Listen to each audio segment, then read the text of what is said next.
Hi good evening student, कैसे हो आप सब लोग। आई होप सब बढ़िया। काफी टाइम बाद मिल रहे हैं हमारा चैप्टर्स, जो कि एक्चुअली कुछ कंडीशन ऐसी थी मैं नहीं बना रही थी बीच में, तो मेरे एग्जाम्स वगैरह थे।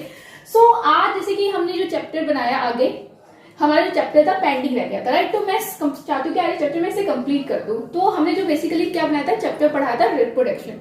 तो रिप्रोडक्शन में जो चैप्टर था हमारा लास्ट, जो हमारा रह गया था ह्यूमन बींग्स का रह गया। तो आज हम उस पर डिस्कस करते हैं रिप्रोडक्शन इन ह्यूमन बींग्स। अभी तक हमने प्लांट्स में पढ़ा था, प्लांट में सेक्सुअल मोड ऑफ रिप्रोडक्शन भी पढ़ा था, सेक्सुअल मोड ऑफ रिप्रोडक्शन भी पढ़ा था अर्लियर वीडियोस में। अगर कुछ आपको पुरानी मतलब कुछ कोई डाउट हो या कुछ हो तो आप मुझे कमेंट्स में बताइएगा। सो आज का जो टॉपिक है हमारा रिप्रोडक्शन इन ह्यूमन बींग्स। ये थोड़ा सा कॉम्प्लिकेटेड है, इसमें कुछ टर्म्स होती है, ये सब होता है। तो अगर हम बात करें ह्यूमन बींग्स में रिप्रोडक्शन, अगर देखो अगर ह्यूमन जो रिप्रोडक्शन ह्यूमन बींग्स होता है उसके लिए क्या होना चाहिए, पर्सन क्या होना चाहिए, person should be mature. Person क्या होना चाहिए, मेच्योर होना चाहिए, तभी रिप्रोडक्शन हो सकता है। अब कैसे, अब आप सोचोगे मेच्योर कैसे। अब हम बात करें, एक कोई चाइल्ड, ग्रोइंग चाइल्ड होता है, कोई चाइल्ड बर्थ करता है, तो ही और she will be able to reproduction. क्या वो रिप्रोडक्शन प्रोसेस कर सकते हैं? तो क्या होगा, ऑब्वियसली बात है वो नहीं कर सकते। रिप्रोडक्शन के लिए उनकी बॉडी क्या होनी चाहिए, मेच्योर होनी चाहिए। बॉडी में चेंजेस जो होते हैं एज पर रिप्रोडक्शन के लिए जो मैंडेटरी होते हैं वो होने चाहिए। अगर मैं बात करूँ कोई 5 साल का बच्चा, ही और शी एबल टू रिप्रोडक्शन, नहीं। तो क्या होना चाहिए, रिप्रोडक्शन के लिए एक प्रॉपर टाइम होता है, एक फेज होता है हमारी लाइफ में कि हाँ अब body will be able to do reproduction, right. तो वो चेंजेस क्या होते हैं वो हम पढ़ते हैं। तो इसीलिए कहते हैं कि जो ह्यूमन बॉडी काफी कॉम्प्लेक्स है। हर अब से नॉर्मल हम यूनिसेलुलर ऑर्गेनिजम्स वगैरह में पढ़ते हैं तो उनके जो स्ट्रक्चर्स फीचर्स होते हैं काफी स्मॉल होते हैं। बट अगर बात करें, human is a multi cellular organism, right. तो बॉडी शुड बी एबल होनी चाहिए टू मेच्योर होनी चाहिए रिप्रोडक्शन के लिए। तो अगर हम बात करते, देखिए अब क्या ऐसे कौन से चेंजेस होते हैं बॉडी में, क्या होना चाहिए, फिजिकल चेंजेस आने चाहिए, मेंटली। तो उसके लिए प्रॉपर एक चेंजेस का एक टाइम होता है कि कब ही और she will be able to reproduction. तो उन्हीं चेंजेस में से अगर हम बात करते हैं, उस चेंजेस एट अ प्यूबर्टी, और उसे हम क्या कह सकते हैं, ऑनसेट ऑफ प्यूबर्टी। मतलब प्यूबर्टी आ रही है धीरे धीरे, या चेंजेस एट द प्यूबर्टी। हम बेसिकली कहते हैं ना एडोलेसेंस 13 से, मतलब 13 या से स्टार्ट हो जाते हैं, 15 साल एडोलेसेंस चाइल्ड।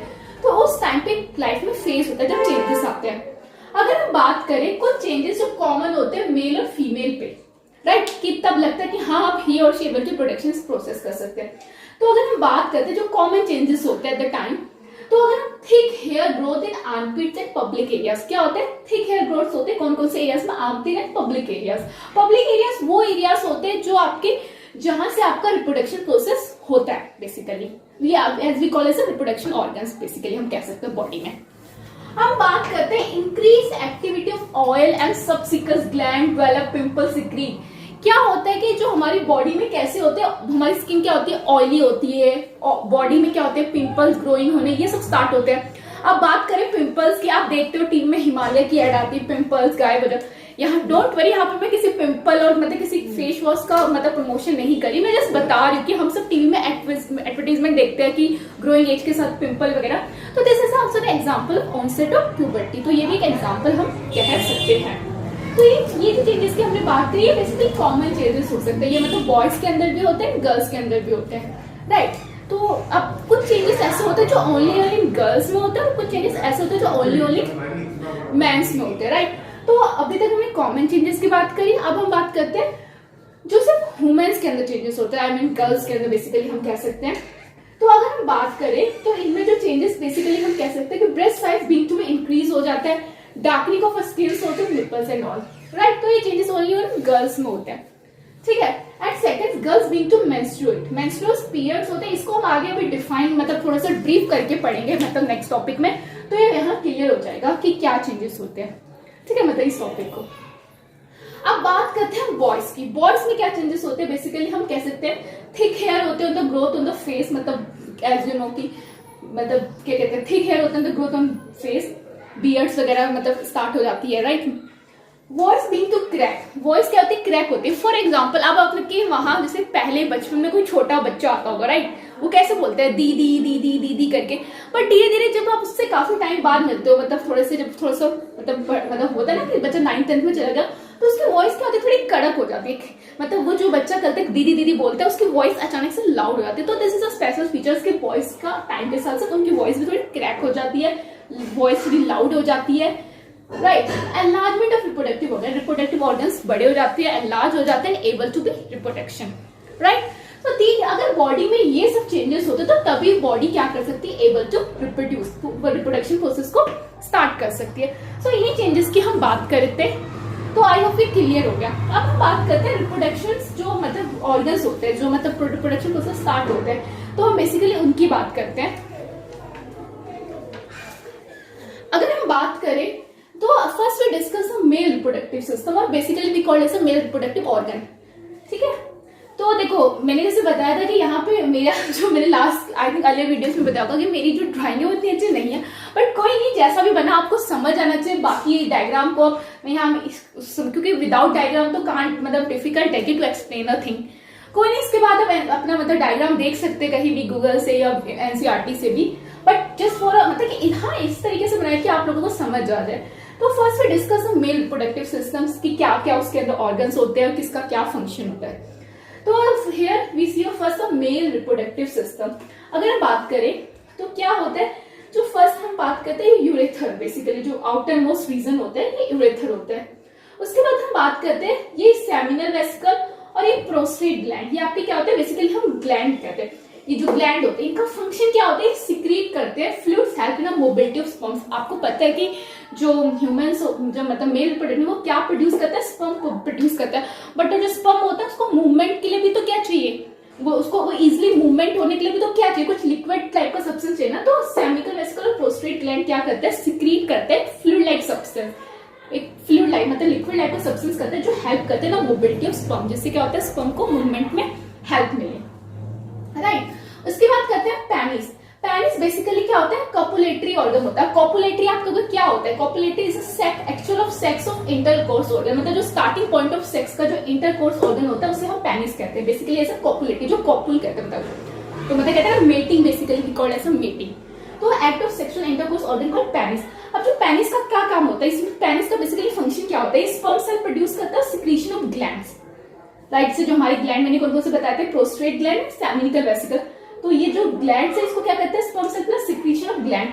तो जो सेमेंस फ्लूइड होता है, मतलब मैंने कहा था ना स्पर्म्स मतलब किसमें लिक्विड फ्लूइड होते हैं, सेमेंस फ्लूइड लाइक का substance produce during the process.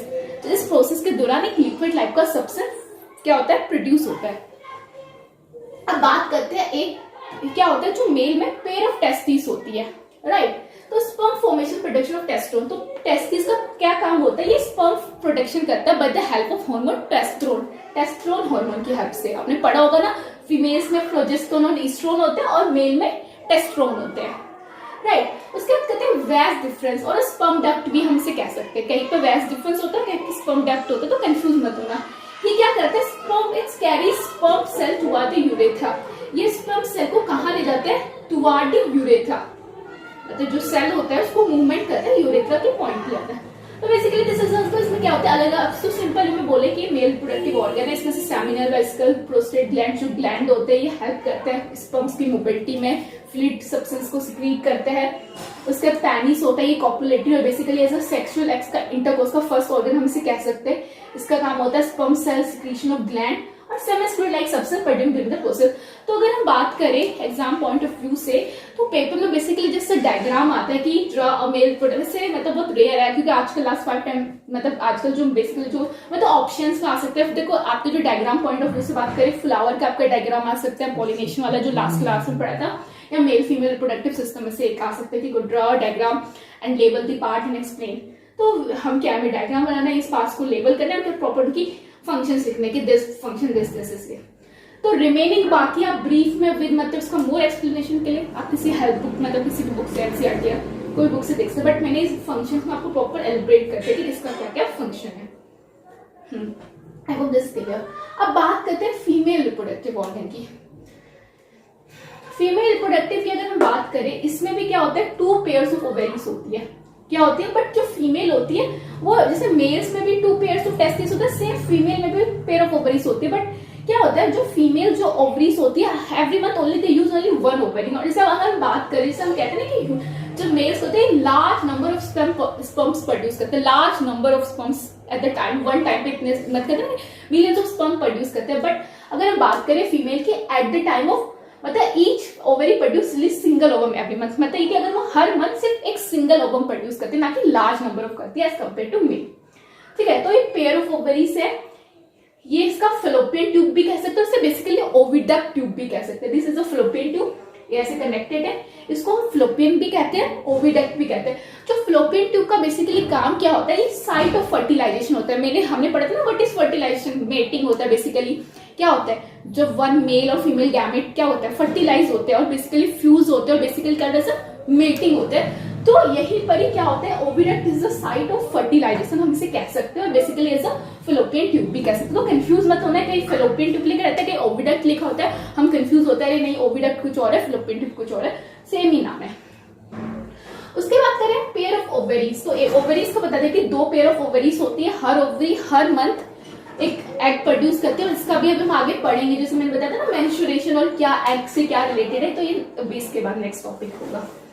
बात करते हैं यूट्रस। यूट्रस भी कहते हैं और उनसे वॉर्म भी कहते हैं। यूट्रस और वॉर्म को बेसिकली क्या कहते हैं, ये क्या होता है, यहाँ पे हमारा जो फोटस होता है, जब चाइल्ड होता है 9 मंथ अगर चाइल्ड रहता है तो चाइल्ड यही रहता है, यूट्रस वॉल के अंदर ही आपका चाइल्ड रहता है। फोटस भी कहते हैं, स्टाइलिश में हम उसको फोटस कहते हैं, धीरे धीरे वो ग्रो होता है तो एम्ब्रियो, तो जब होता है स्टार्टिंग फेज होता है तो क्या कहते हैं, फोटस होता है, धीरे धीरे एम्ब्रियो बनता है, तो वो यूट्रस वॉर्म में ही रहता है, यूट्रस के अंदर रहता है, वॉर्म के अंदर।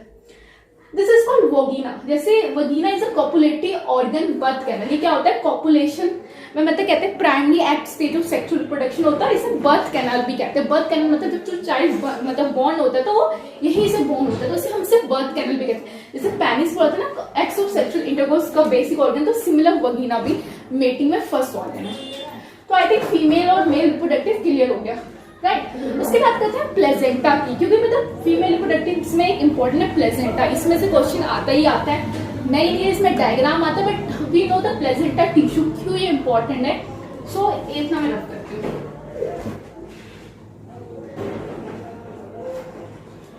ये सबको आई थिंक क्लियर है।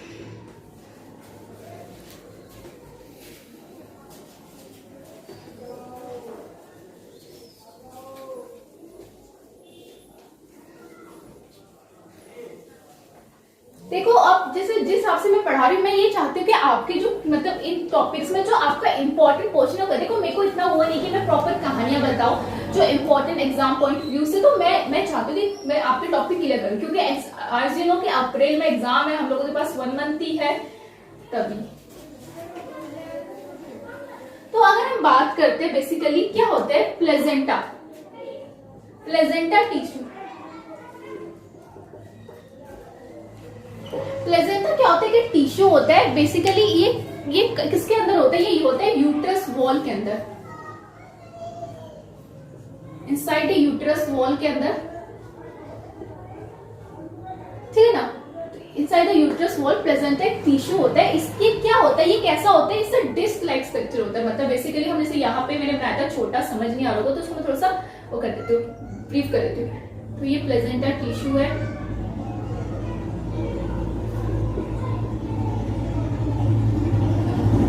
राइट। तो ये क्या है, यूट्रस की वॉल है,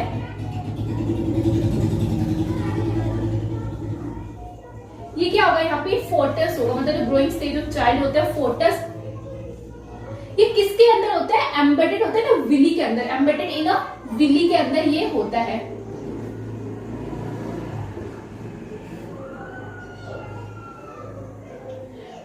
क्या काम, देखो ये कैसा होता है, आपका डिस्क शेप स्ट्रक्चर होता है, बेसिकली डिस्क शेप स्ट्रक्चर होता है। कहाँ होता है, एम्बेड डिस्क शेप स्ट्रक्चर होता है।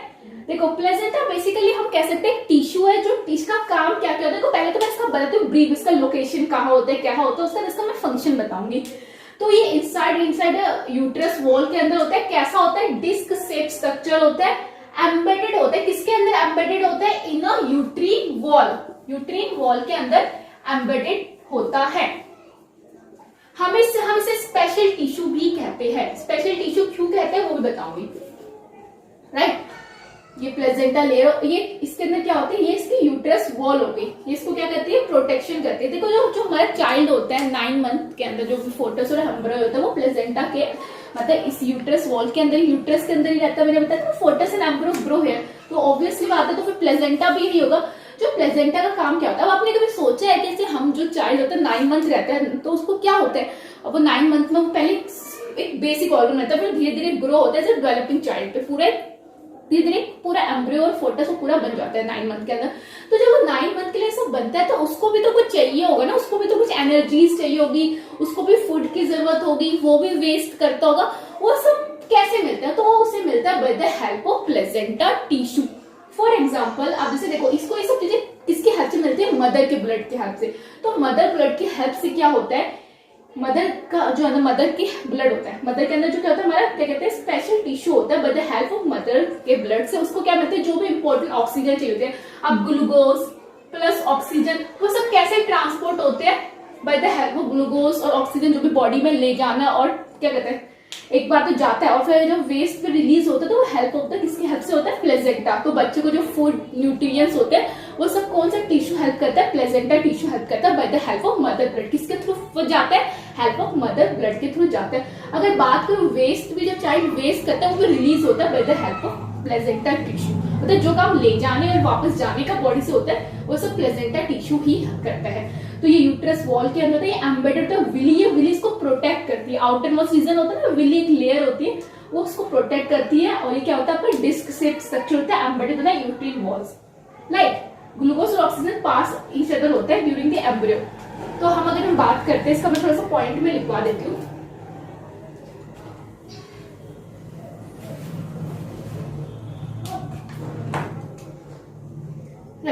प्लेसेंटा, अगर हम बात करें प्लेसेंटा की, इसको मैं रब कर देती हूँ, I think this is a clear, female reproductive organ, right, ये उसी के अंदर का जो फंक्शन है।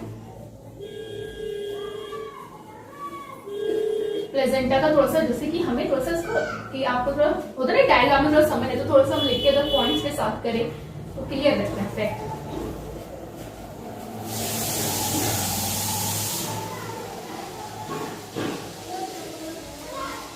तो अगर हम बात करें प्लेसेंटा में तो द एम्ब्रियो गेट, एम्ब्रियो क्या मिलता है, गेट न्यूट्रिशन, जो भी मैंने बताया ना बॉडी में जो इंपॉर्टेंट न्यूट्रिशन चाहिए तो ग्रो होने के लिए, एम्ब्रियो गेट न्यूट्रिशन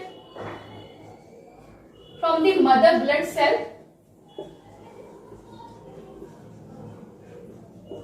मदर की क्या होता है ब्लड सेल से मिलते हैं with the help of special tissue,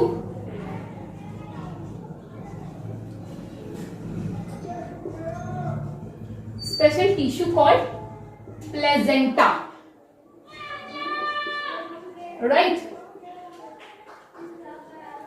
The embryo get nutrition from the mother blood with the help of a special tissue called placenta,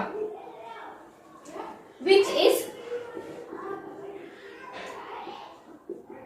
disc shaped structure. कैसा structure है, disc shaped structure in the This step structure embedded in a uterine wall. कहाँ होता है, embedded in a uterine wall. Uterine wall के अंदर embedded है। तो embryo get nutrition from the mother blood with the help of special tissue called placenta, which is a disc-shaped structure embedded in the uterine wall. Villi, अब हम बात करते हैं Willie.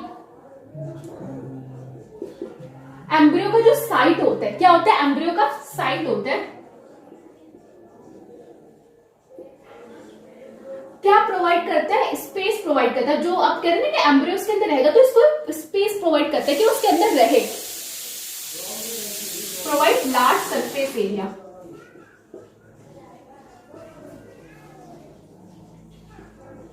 Right, अब इसका थर्ड फंक्शन क्या होगा, मैंने बताया था ना कि ऑक्सीजन को ट्रांसपोर्ट करता है, ग्लूकोज ऑक्सीजन ट्रांसपोर्ट करता है। तो glucose and oxygen are pass from each other. क्या डेवलपिंग एम्ब्रियो को भी तो चाहिए और मदर को भी चाहिए, glucose and oxygen are pass each other from the developing embryo. क्योंकि डेवलपिंग एम्ब्रियो यहाँ इसलिए लिखा क्योंकि एम्ब्रियो बढ़ता रहता है। डेवलपिंग एम्ब्रियो थ्रू प्लेसेंटा, किसकी हेल्प से पास होता है, थ्रू प्लेसेंटा। तो क्या होता है कि डेवलपिंग एम्ब्रियो के थ्रू प्लेसेंटा से पास होता है glucose and oxygen, passes through developing embryo passes through placenta. Clear हो गया? Glucose and oxygen pass each other from the developing embryo through placenta. तो अब एक और ऑप्शन है, वेस्ट भी आल्सो पास होता है। Waste material also passes through, क्या होता है जो बच्चा का वेस्ट करता है वो भी पासिस होता है through the waste material also passes through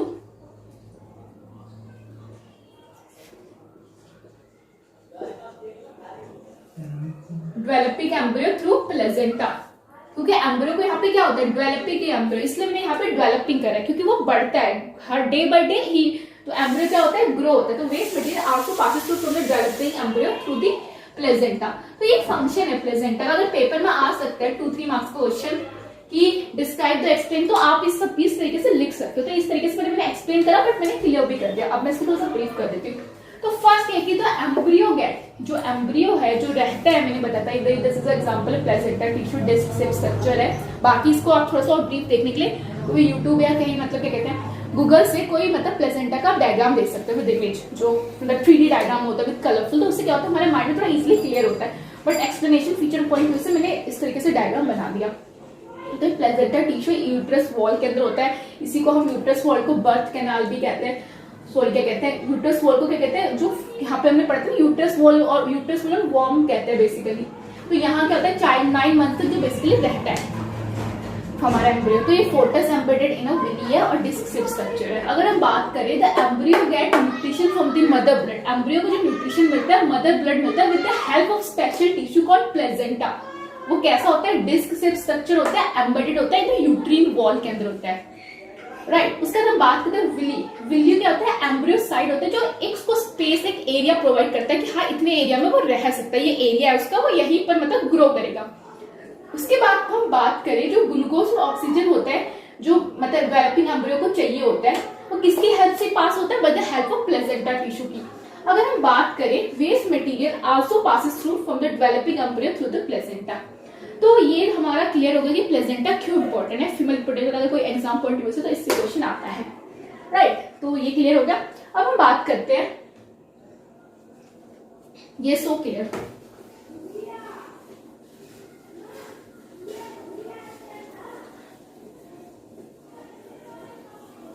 एक और इम्पोर्टेंट टॉपिक है जैसे जो मैं आपने कहा था ना कि वो मेंस्ट्रुएशन और क्या है कि, तो वो भी हम इसको आज कवर करते हैं। हमारा मतलब सारा इम्पोर्टेंट खत्म, मतलब जो बेसिक रिप्रोडक्टिव चैप्टर में से है मेरे ख्याल से एक क्लास में कंप्लीट है।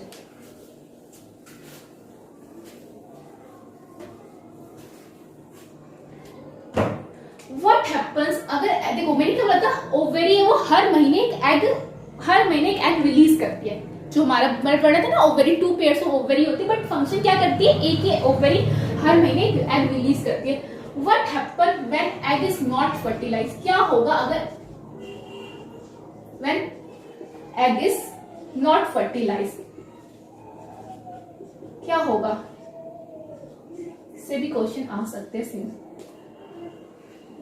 Egg is not fertilised,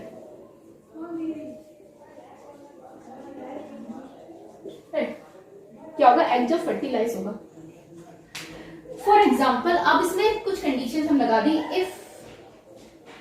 if egg is fertilize क्या होगा, uterus wall prepare every month,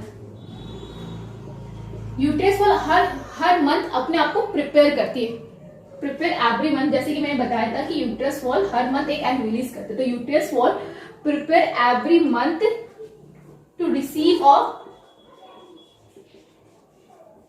अ फर्टिलाइज्ड एग, रिसीव करती है तो फर्टिलाइज्ड एग, अपने आप को प्रिपेयर करती है हर month to receive a fertilized egg and it lining को, उसकी लाइनिंग को क्या कहते हैं, इसकी जो यूट्रस की होती है ना बाहर की लाइन को, उसको क्या कहते हैं, एंडोमीट्रियम। पता होना चाहिए, कंफ्यूज मत होना, कभी कल लिखा एंड्रोमीट्रियम, जो यूट्रस वॉल की लाइनिंग होती है, मैंने जो डायग्राम में बनाया था। What happen when egg is not fertilize, क्या होता है, तो ये होगा कि uterus wall prepare every month to receive a fertilize egg and it lining को हम क्या कहते हैं, एंडोमेट्रियम, राइट।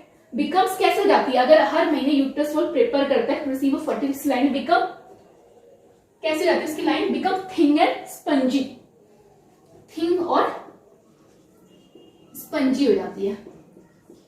अगर यूट्रस वॉल हर महीने एक एग को रिसीव करता है, उस केस में बता रही हूँ कि इसकी लाइनिंग कैसे होती है, लाइनिंग को हम endometrium to become a thick and spongy. अब बात करते हैं what happen when egg is not fertilize. अब नॉट फर्टिलाइज होता है उस केस में उसकी यूट्रस की वॉल कैसे जाती है, राइट। यहां तो हमने बात करी है वो जब रिसीव करता है, फर्टिलाइज होता है तो थिक एंड स्पंजी होते हैं। If egg does not fertilize, if egg does not fertilize, अगर एग फर्टिलाइज नहीं होता, if egg does not fertilize, right, तो क्या होती है, the lining become slowly break down. Lining क्या होती है, lining become slowly break down, जो लाइनिंग होती है स्लोली ब्रेक डाउन हो जाती है। The lining slowly become break down,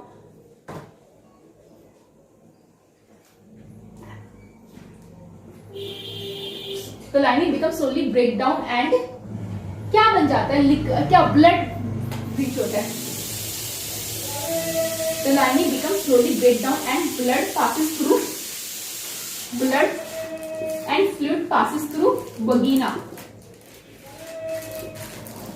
passes through vagina से क्या होता है, पास होने लग जाते हैं। वगीना मैंने बताया था ना सब फर्स्ट प्राइमरी कॉपुलेशन होगा, तो अगर एग नॉट फर्टिलाइज तो lining become slowly break down and blood and fluid, मतलब ब्लड और कोई लिक्विड पर पासिस होता है थ्रू दी वगीना, राइट। तो यही होता है कि हर मंथ रिसीव करता है, अगर करता है तो उसकी लाइन एंडोमेट्रियम में तो थिक हो जाती है, थिन मतलब स्पंजी, बट अगर नहीं फर्टिलाइज करता तो ब्रेक डाउन हो जाती है, ब्लड से फ्लूइड पासिस टू द वगीना। तो अगर सपोज करो एग फर्टिलाइज हो गया तो he will be able reproduction, तो क्या होता है फोटो से एम्ब्रियो ग्रो होता है, जैसे धीरे धीरे रिप्रोडक्शन प्रोसेस होता है।